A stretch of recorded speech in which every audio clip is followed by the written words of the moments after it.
Have you ever wondered what really goes bump in the night on Hollywood's most infamous film set? Well, buckle up because we're about to take a spine-chilling journey into the world of haunted movie sets that'll make you question everything you thought you knew about movie magic. From the bone-chilling occurrences on the Conjuring set to the infamous Rebel Without a Cause curse, we're pulling back the curtain on the paranormal activity that's given even the toughest actors and crew members real-life scares. So grab your popcorn and maybe a protective charm or two, because in this episode, we're diving into the supernatural secrets that lurk behind the camera.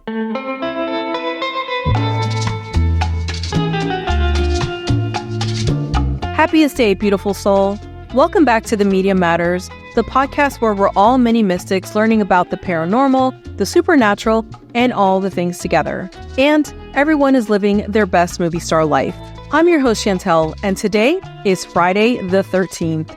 Yes, I am obsessed with all the haunts and the superstitions surrounding this day. Friday the 13th has always made me want to order pizza, watch scary movies, and tell spooky tales. So, in honor of my favorite kind of Friday, we're pulling back the curtain on the paranormal activity lurking behind your favorite movies and diving into the world of haunted film sets that'll make you question whether the real ghosts were the ones in front of the camera or behind it. So grab your EMF readers and night vision goggles and let's explore some movie sets, shall we? Let's start our investigation by exploring the chilling reports of real-life hauntings on the set of The Conjuring. Now, we all know The Conjuring as a terrifying tale based on the real-life case files of paranormal investigators Ed and Lorraine Warren. But what many don't realize is that the supernatural seemingly refused to stay confined to the script. The cast and crew experienced a series of unexplained events that left even the most skeptical among them questioning reality. Let's start with Vera Farmiga, who portrayed Lorraine Warren in the film. So one day during filming, Vera opened her computer to find 3 distinct claw marks scratched across her screen. Later during production, Vera noticed 3 similar claw-like marks right on her thigh. Coincidence? Or was something sinister trying to leave its mark? But Vera wasn't the only one experiencing strange phenomenon. Joey King, who played Christine Perrin, also reported finding inexplicable bruises on her body. Now, bruises on a film set aren't really uncommon because action scenes can get pretty intense. But Joey insisted that these bruises were not from any stunts or accidents.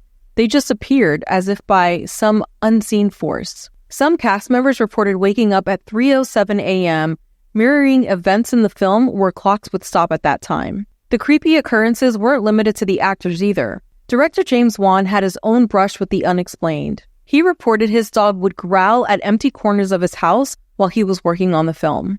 Cast and crew reported feeling an overall sense of unease and strange energy while filming, particularly in certain areas of the set, like the artifacts room. But perhaps the most chilling incident happened when the real-life Perrin family visited the set. As Carolyn Perrin, the matriarch of the family whose experiences inspired the film, stepped onto the recreated set of her former home, a strong gust of wind suddenly whipped around her, toppling cameras and lights, even though the weather was very calm that day. And here's the kicker. This gust only affected Carolyn Perrin. The rest of the cast and crew stood by in eerie stillness, watching as this inexplicable wind seemed to single out the woman who had lived through the actual haunting. Chills me to the bone. Let's stay in the Conjuring universe and visit the set of Annabelle for even more spooky tales. Now, we all know Annabelle as the creepy porcelain doll that's become a horror icon. But what a lot of people don't realize is that the set of this film was allegedly just as haunted as the story it was telling. Let's start with the man behind the camera, director John R. Leonetti. Now, Leonetti is no stranger to the paranormal, having worked on The Conjuring before this film. But even he was caught off guard by what happened on the Annabelle set. Now picture this. It's a quiet day of pre-production, and Leonetti walks into the apartment where they're going to be filming. And what does he see? 3 distinct finger marks that were drawn through the dust on a window. So why was this so eerie to Leonetti? Well, because the demon in the movie has 3 fingers and 3 talons. Coincidence? Maybe. Creepy as hell? Absolutely. But wait, because it gets better. Or worse, depending on how you look at it. So during the first day of shooting with the demon, something truly chilling happened. The actor playing the demon had just finished a scene and was walking down the hallway. Suddenly, out of nowhere, a massive glass light fixture comes crashing down, hitting the actor playing the janitor right on the head. Now, here's where it gets freaky. In the script, that exact hallway is where the demon ends up killing the janitor.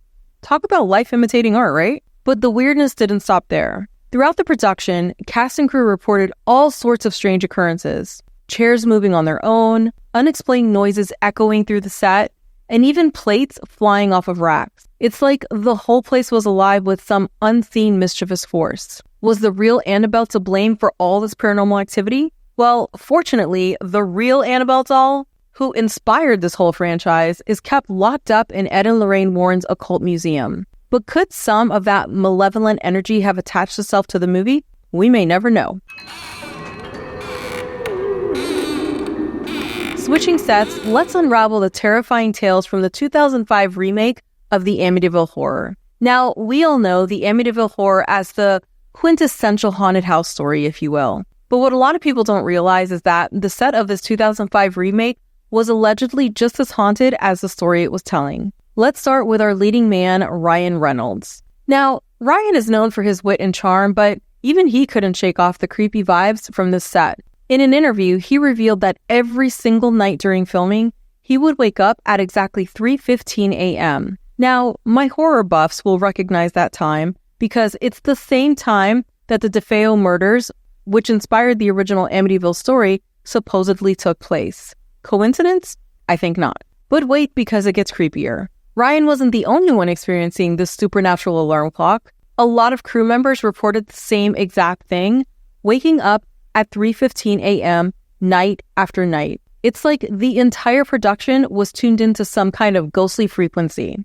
Ryan reportedly started feeling a little unhinged while playing George Lutz, a character who loses his mind in the film. The intensity of the role seems to have affected him psychologically. And during one scene, Ryan got so wrapped up in his character that he unintentionally slapped one of his younger co-stars, Jesse James, even though it wasn't in the script. Ryan said he found this incident definitely disturbing. Now, let's talk about Melissa George, who played Kathy Lutz in the film. Melissa had her own brush with the unexplained when she reported feeling an ice-cold patch of air that would follow her around the set. This wasn't just a drafty studio.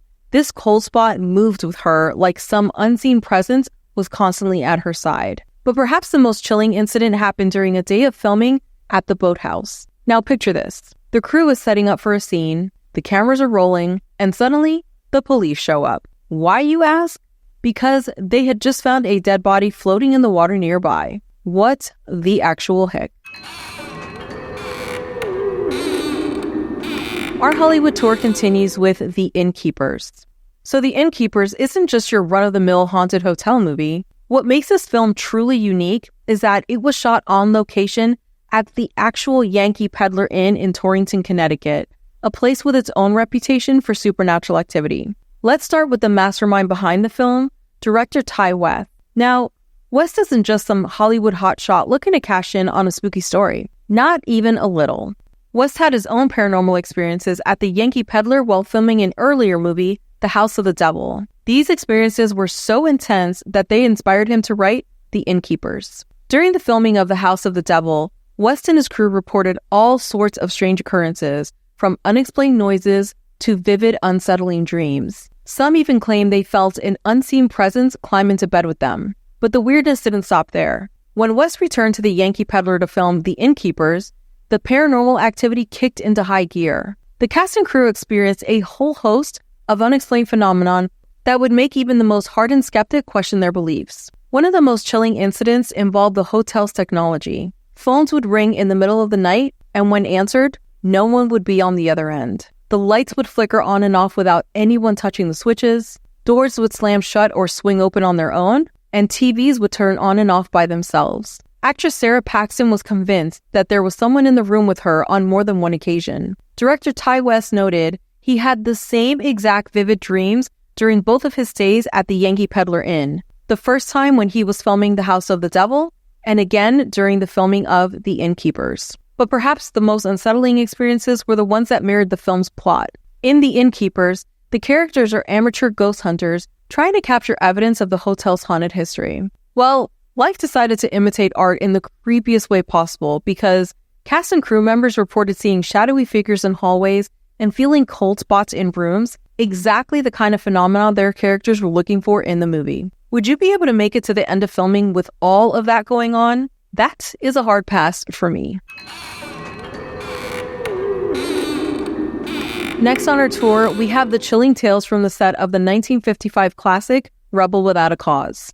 Now, Rebel Without a Cause isn't just your average coming-of-age drama. This film has become a cultural touchstone, immortalizing James Dean as the quintessential troubled teen. But what a lot of people don't know is that the set of this iconic movie was allegedly as rebellious as its characters, with unexplained phenomena that would make even the toughest greaser's hair stand on end. Let's start with the film's ill-fated star, James Dean. So we all know the tragic story.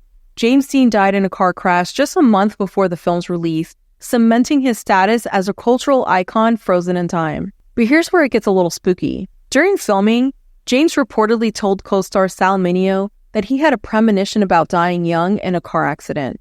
But the eerie occurrences didn't stop with Dean's premonition. The cast and crew reported all sorts of strange happenings on set. Lights would flicker inexplicably, props would mysteriously move between takes, and some crew members even claimed to hear disembodied whispers when filming late at night. One of the most chilling incidents involved the famous Griffith Observatory scenes. During filming, several crew members reported seeing a shadowy figure lurking in the background. When they reviewed the footage, the figures were gone.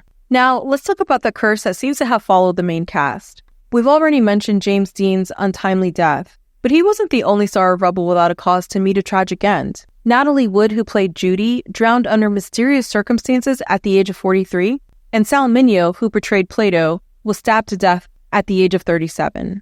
But perhaps the most unsettling aspect of the Rebel Without a Cause hauntings is how they've persisted long after the film wrapped. People visiting the locations where the film was shot have reported strange occurrences. At the Griffith Observatory, visitors have claimed to see the ghostly figure of James Dean still clad in his iconic red jacket and jeans. Some even say they've heard the revving of a spectral Porsche 550 Spider, the same model Dean was driving when he had his fatal crash.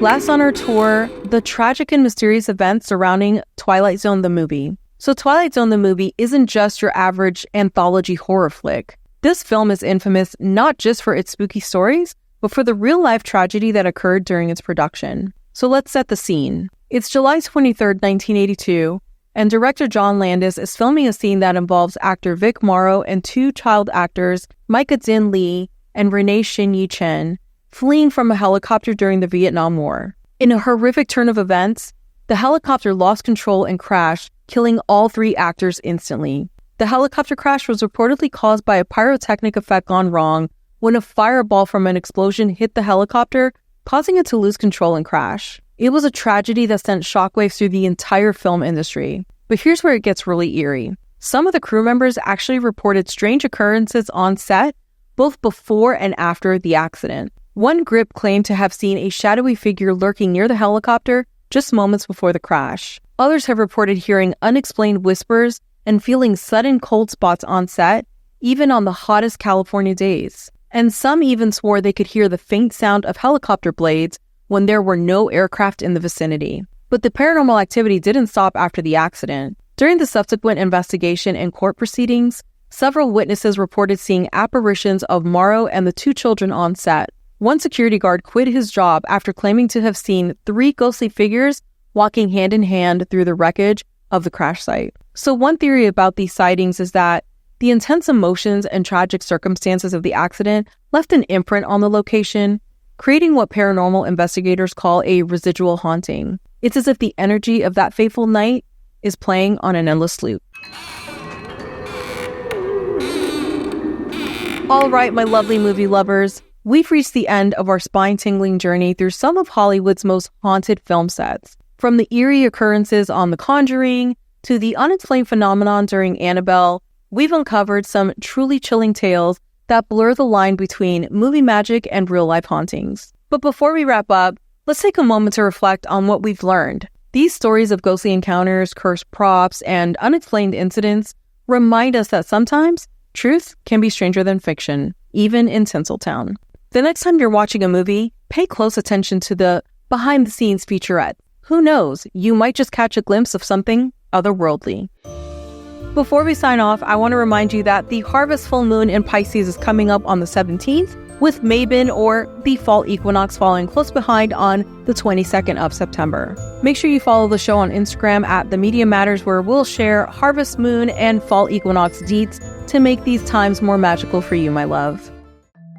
If you enjoyed this episode, and I really hope that you did, please follow for more and share it with the ones you like and love, because sharing is caring. Send us your spooky stories and questions on Instagram, Facebook, or via email at hello@themediamatters.com. Head over to themediamatters.com/newsletter to join our free newsletter where we talk about upcoming moon cycles, rituals for the seasons, everyday magic, and so much more. Until next time, this is Chantel with The Media Matters reminding you to be the magic. See you next time.